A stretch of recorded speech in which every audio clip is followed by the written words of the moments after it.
This is the intersection where pressure, responsibility, and possibility meet. I'm Agapi, and today's guest has sat at some of the most consequential intersections in Canadian public life. Been in Parliament, academia, and now is studying the science of the mind itself. Celina Caesar-Chavannes is a former Parliamentary Secretary to the Prime Minister, a best-selling author, and the founder of the Awakening Leadership Institute. Between science, systems, and the question of what we all actually need to do to wake everybody up. Celina, welcome to the intersection. Celina, I'm so glad to be chatting with you on camera this time. On camera. I appreciate that we're chatting on camera, but I also like the pre and the post chats. Yeah, I agree. I think those are the best parts. Those are the best parts. It's like when you're eating like a little, like a cake, like a sugary cake, and it has the bun on the outside. Yeah. Okay, I love that. That is. Well, I guess we're about to find out. Well, you obviously know that the intersection is about people making decisions. I think like when we talk about systems, we think it's like this mythical being that's happening to us and not thinking about the fact that it's actual human beings. We're just talking about the noises.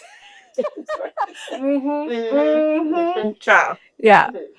And so I want people to hear from people who are making decisions that are actually changing systems, because I think we all have autonomy, right? Yes. And so people know you for being on Parliament Hill, and they know you for being on Parliament Hill, but you're actually pursuing your PhD in neuroscience. Yes.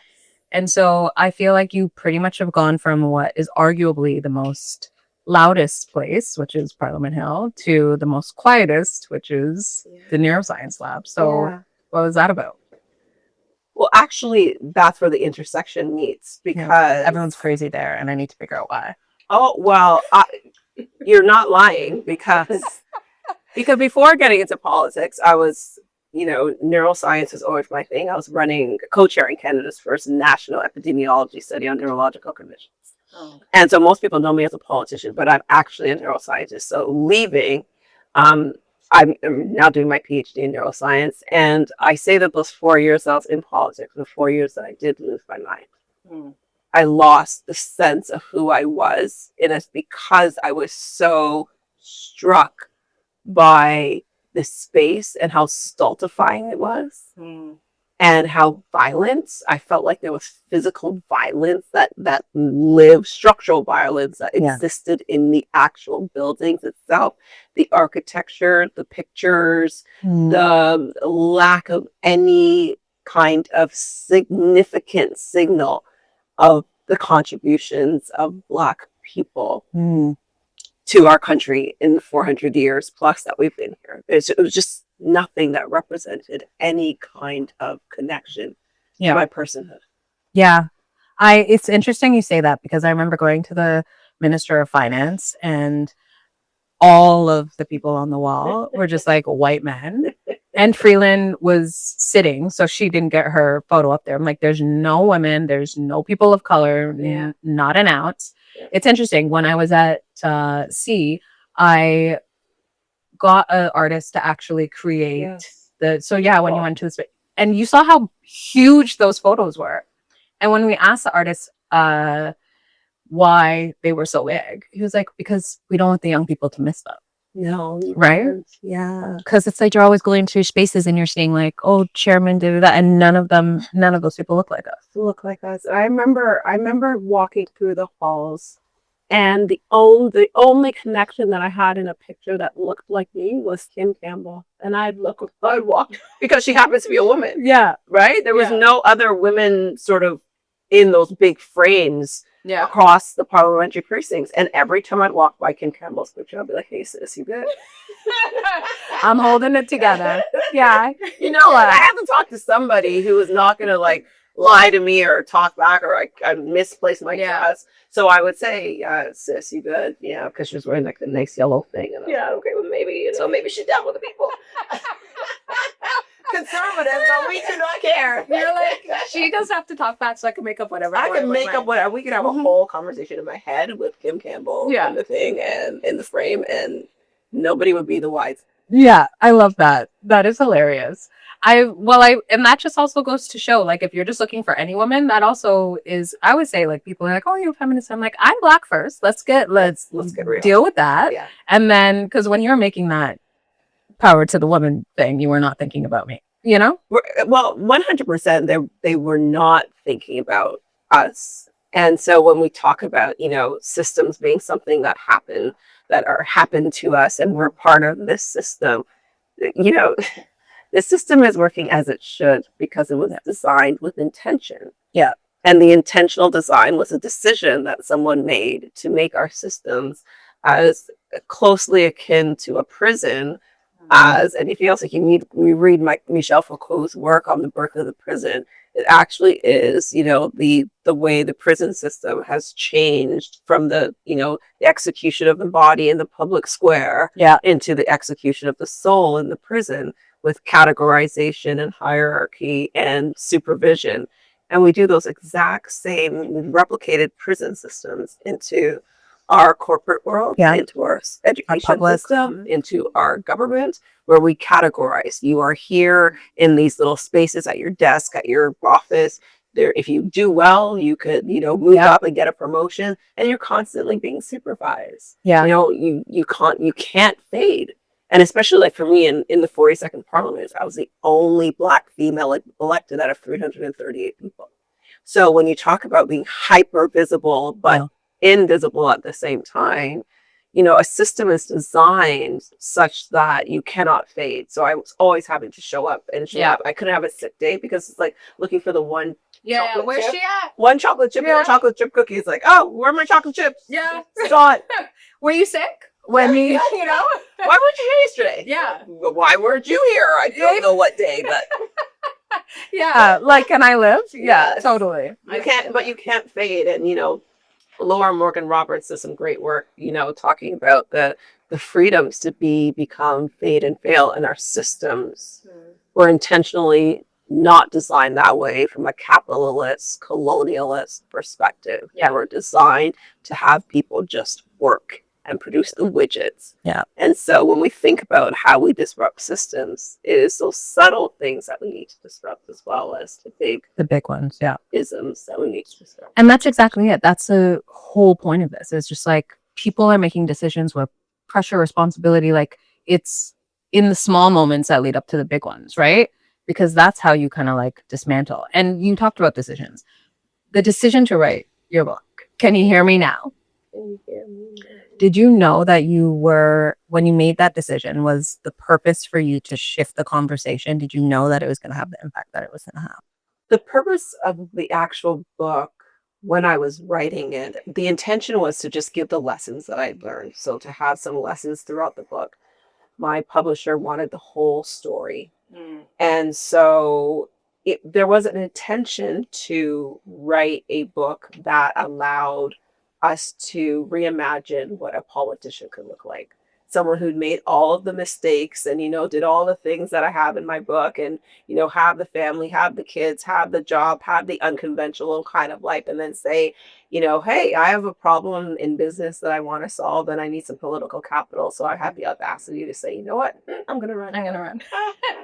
Because you know what, I can. Yeah. And so, it just gives a different mindset of nobody flew across the country to come see me to like ask me if I wanted to like run or something like that. I was the lamb to the slaughter.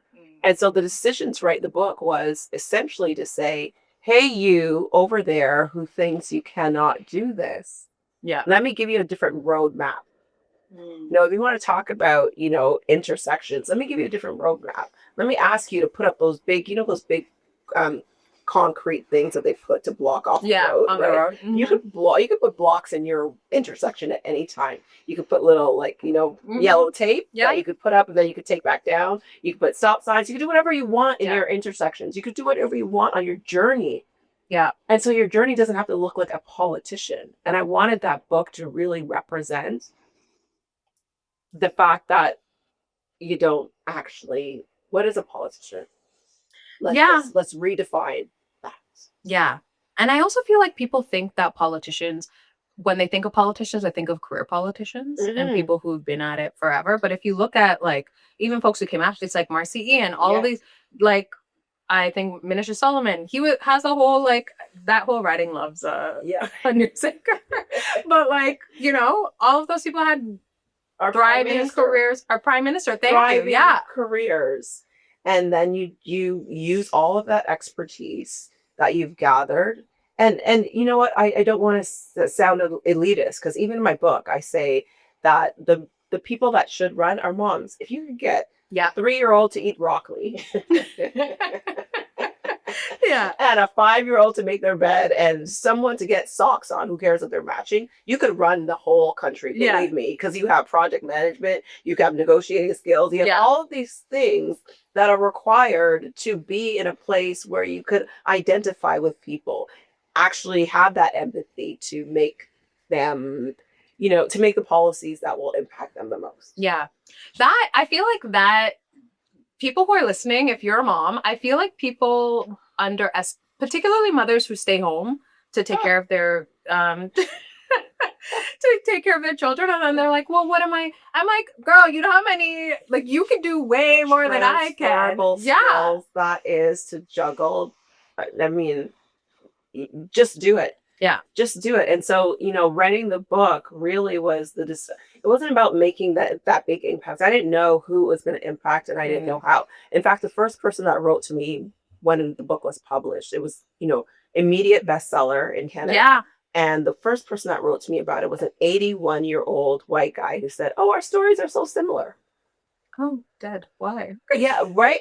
Because it's the experiences. People make mistakes. Yeah. It was the vulnerability. It was the humanness. Yeah. Of the book. And I think when we talk about these systems that have created this harm, the humanity has been removed from the system intentionally for a capitalist colonialist agenda. Yeah. And so you have these things where we say we're going to socially construct gender, we're going to socially construct race for economic purposes, for power purposes.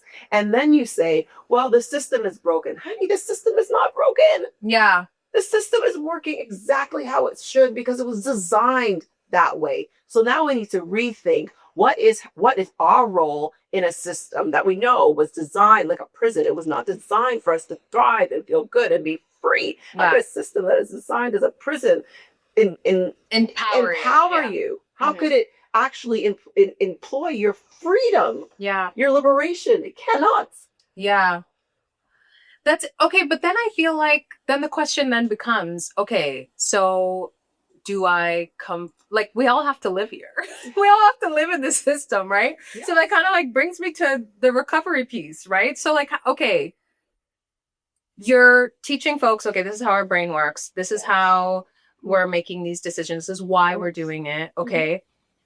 Then there's the decisions that we're making to try and disrupt. But then it's just like, do we opt out? Do we go live on the grid? Like I want out.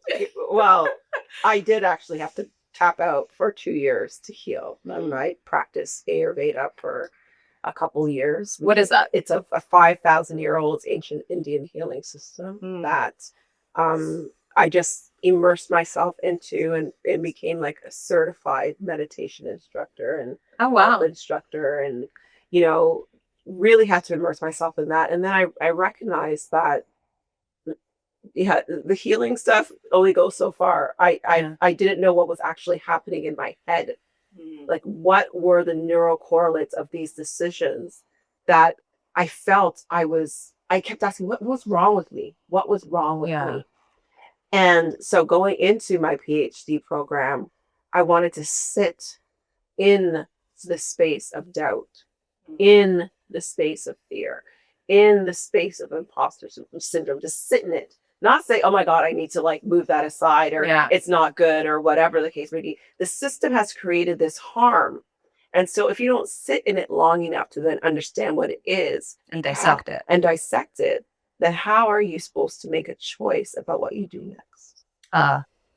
That's a word. Yeah. Right? You can't make a choice about what to do next because you haven't You haven't maintained your sovereignty in your existing space. So the space is not, we're not going to dismantle the system, burn it all down, light a fire, and the whole thing that's burned. First of all, what is the system that we are burning, right? That part. Right. Let's dismantle the patriarchy. Look, Okay. Well, okay, it takes time and it goes piece by piece, but you can't dismantle something out there if you haven't dismantled it in here. As within, so without. thank you. That I feel like is what I want people to start to pay attention to. Like this Black History Month, I did a panel and I felt like it was like an older person was on the panel with me. And I'm just like, I really want people to start thinking about Black history period as like you actually have autonomy to create that. We're going to talk about this moment years from now. So you also, as we're reflecting on the history, of course, and like, but also think about how you can be contributing to it, this decisions that you are making, whether you're a frontline worker, whether you're just like someone who's doing communications behind a desk and you don't think that your job is that hype. Like we all have an opportunity to be feeding into the history of it. And like the person that was on the panel was like, well, I kind of disagree. I feel like we need to be thinking about the history and we need to, pay homage. And I'm like, yes, I get that. Yeah. But I think when we have those conversations, we forget that we have autonomy and that 100%. every drop fills a bucket, 100%. And you know what? Like, so the last paragraph of my book says to the people of Canada and beyond, you don't need leadership does not require a title, and your title has never defined your leadership. Yes. The power has always belonged to the people. That's what democracy means. Demos and kratos, the power of the people. Yeah. And it is time for the people to recognize their power. Yeah.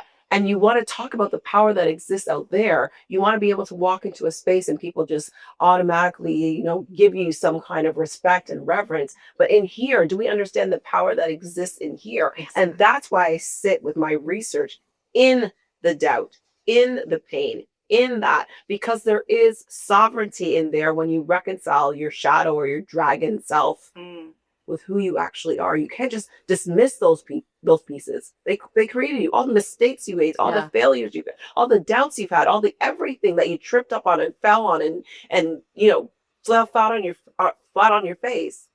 They contributed to the person that could run. Totally.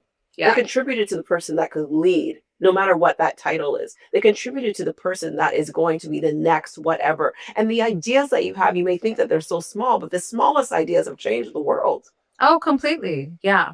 And so why is your idea any insignificant because you're part of the system that, talks about race and sex and all of these things? Yeah. You are sovereign. Yeah.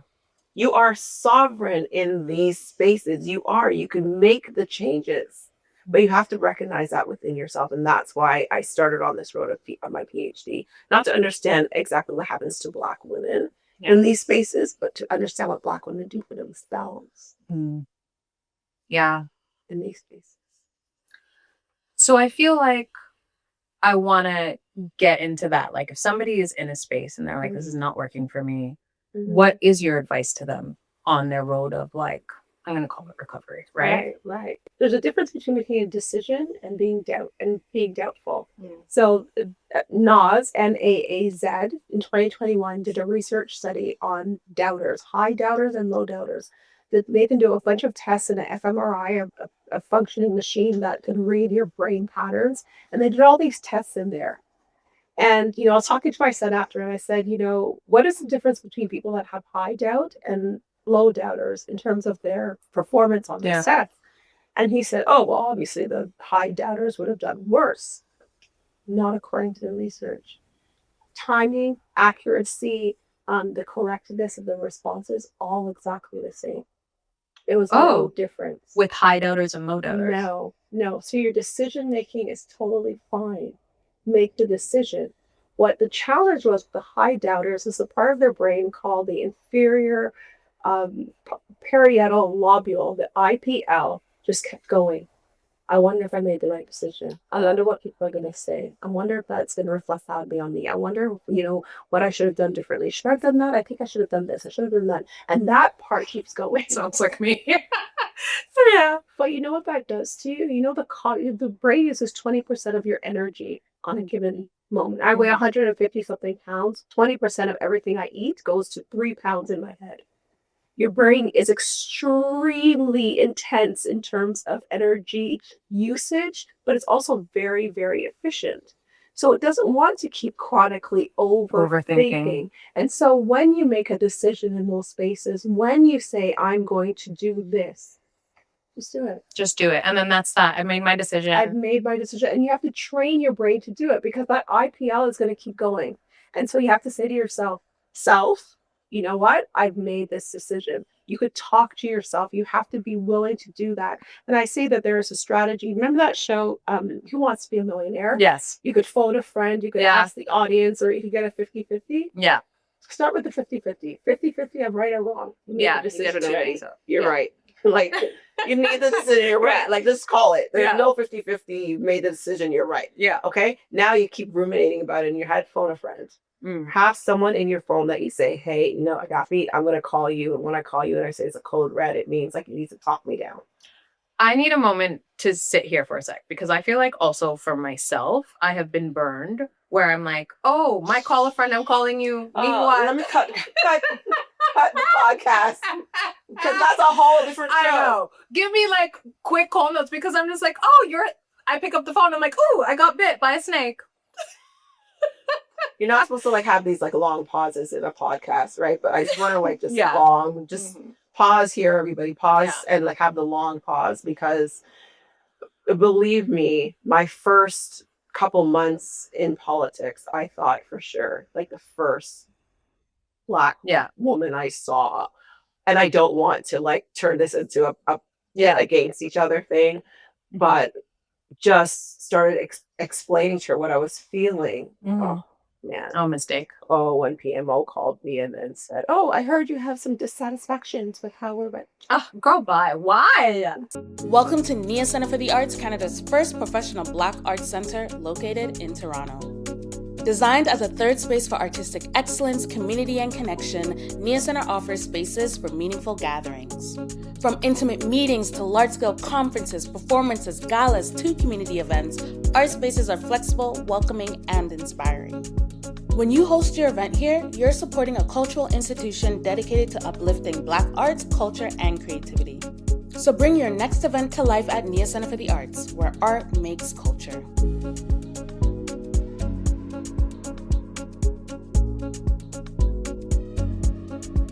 So we're not saying to just phone any friend. You have to make sure that you know that this friend is not it can't be your friends and family. It has to be someone that I call them like being part of your board of directors. Yes. That you know could provide that sage counsel and wisdom. And they have no benefit from you. Like whether you win or lose, then they'll just wear your t-shirt. You know, they've got the Agapi t-shirt and they're gonna say, no, that's a bad decision, or I really support that, or you know, just hold off on that for a little bit. Yeah. When I'm saying phone a friend who actually knows the answers. Not like your mom or your friend from grade school. Okay. So there was we did the 50-50 to phone a friend. And then ask the audience, right? So when I say ask the audience, it really is your community. Like you have that's where you go to, like your girlfriends or whatever. And you like say, you know, this is what happened to me today. And it was really, you know, it really bothered me and I'm still tripping about it. And they'll be like, here's another glass of Prosecco. Yes. You still thinking about that? Yeah. You need to let it go. And that group is the one that says, no, we got you. We've been riding forever. Yeah. Let's make sure that we're not going home and still thinking about this because your IPL is now causing you to have cortisol drip. Yeah. The cortisol drip. And that is going to end up having you in a hospital at some point. Yeah.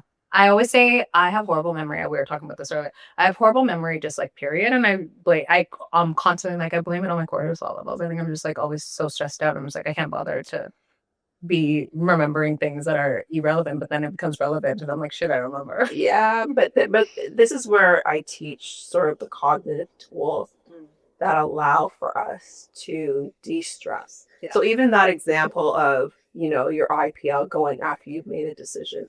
Just the fact that we know we don't have any difference between high doubters and low doubters. We're just killing ourselves with cortisol. Yeah, I'm going to send this to all my girlfriends so I could be like, when I'm tripping, I also feel like after I leave my friends, they would just be like, you know, blank that girl. She actually is crazy. Yeah, exactly. You Yeah. know, I always want your girlfriends to be like, yeah. And then that always makes me feel good. I always feel like I have to have counsel. Like I'm a call a friend type of person. And maybe the audience. I'm more of a call the audience than. But we're connected. We are people, human beings that are supposed to be connected. Yeah. We are human.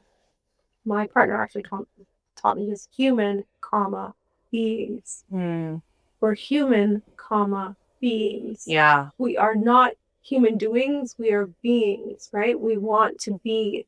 And in those spaces of being, that requires us to connect. It requires us to have that touch point. So when we alienate ourselves and we allow ourselves to allow our onlyness, probably in a space like me in politics, allow our onlyness to become our loneliness.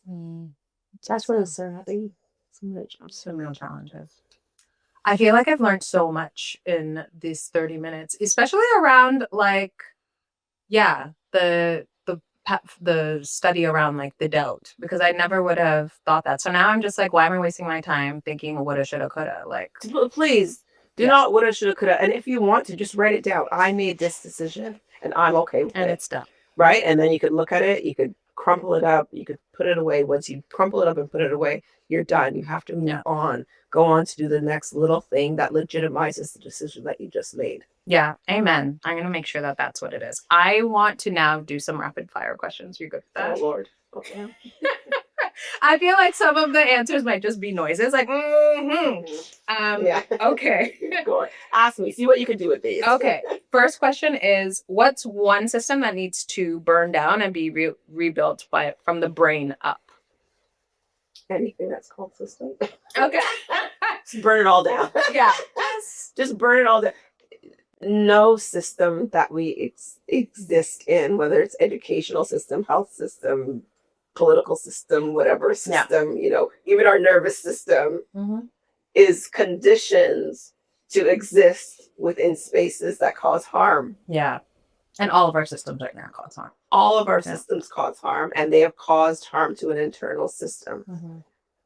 Mash it all up. Mash it, the whole thing. Anything you call system, mash it up. And then just start again with something that is joy-filled. Yeah. And only you could decide that. You could decide what brings you joy and do that. I love that.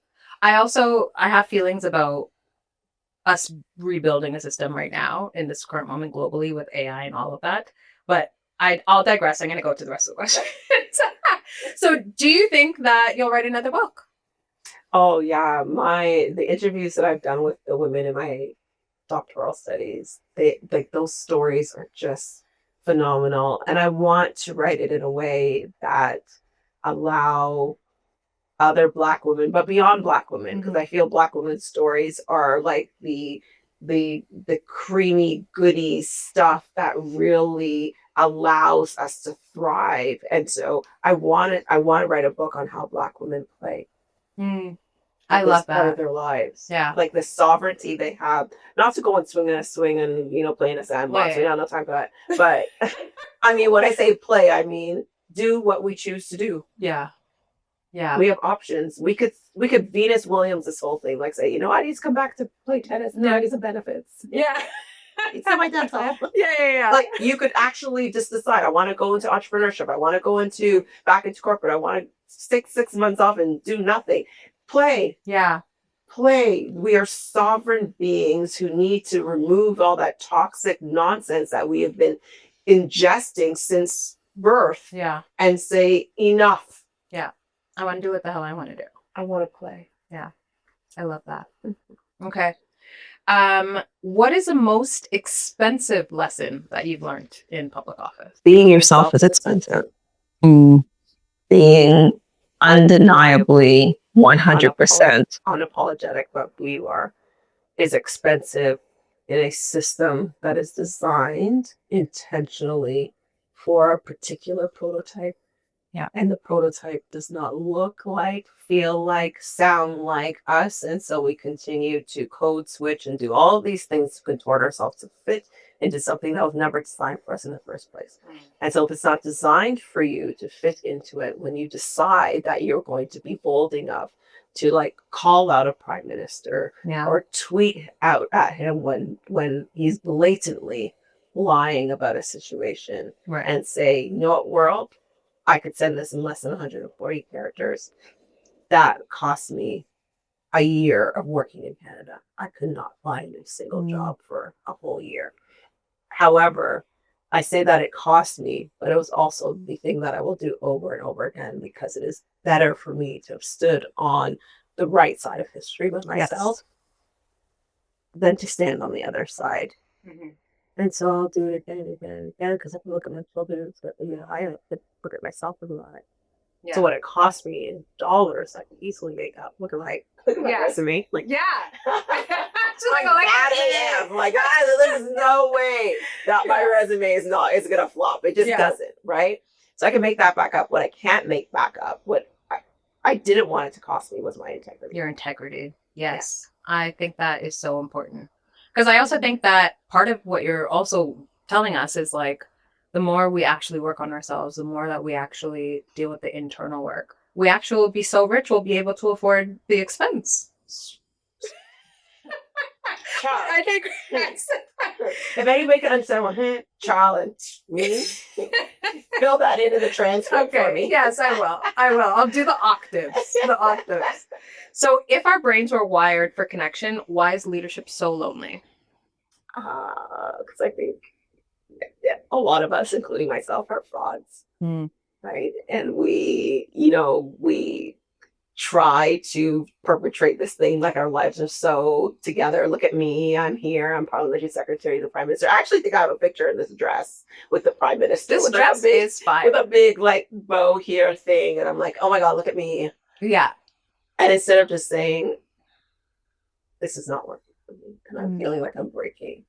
And for those 4 years, I kept saying that this thing is killing me. This is killing me. And I didn't reach out. And, I allowed my onlyness to become my loneliness in this space instead of seeking out other onlys. Maybe not in Parliament, but in banking, IT, or in whatever, and saying, let's connect. I was, here, look at me. I am Celina.